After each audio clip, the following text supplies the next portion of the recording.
Le Niger a fermé son espace aérien dimanche jusqu'à nouvel ordre, invoquant la menace d'une intervention militaire du bloc régional ouest-africain, après que le Conseil militaire ait rejeté un délai pour réintégrer le président déchu du pays, Mohamed Bazoum. Le coup d'État, le 7e en Afrique de l'Ouest et du Centre en 3 ans, a secoué la région du Sahel, l'une des plus pauvres du monde.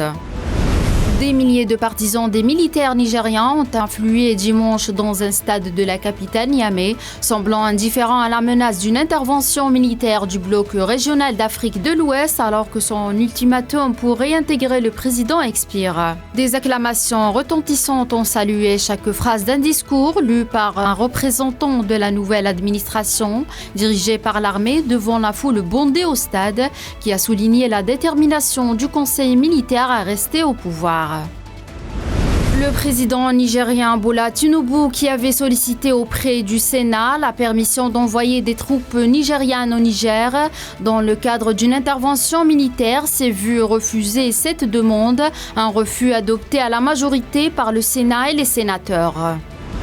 Le chef de la diplomatie algérienne, Ahmed Attaf, a reçu hier les ambassadeurs et représentants des 5 États membres des BRICS accrédités en Algérie. Les rencontres sont inscrites dans le cadre des efforts visant à mobiliser davantage de soutien à la candidature de l'Algérie à l'adhésion au groupe BRICS.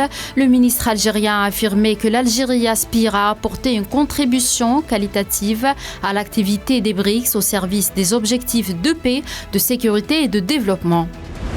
En Syrie, 4 militaires sont tombés en martyrs et 4 autres ont été blessés dans une agression aérienne sioniste menée à l'aube contre plusieurs points à la périphérie de Damas. Selon l'agence de presse officielle SANA, les défenses aériennes avaient intercepté les missiles ennemis et abattu un certain nombre d'eux. Le Parlement indien a réintégré lundi 7 août le chef du parti d'opposition du Congrès, Rahul Gandhi, après que la Cour suprême a suspendu sa condamnation pour diffamation. Lors de sa condamnation, Gandhi avait perdu son siège parlementaire et a été emprisonné pendant 2 ans, mais a obtenu une libération sous caution.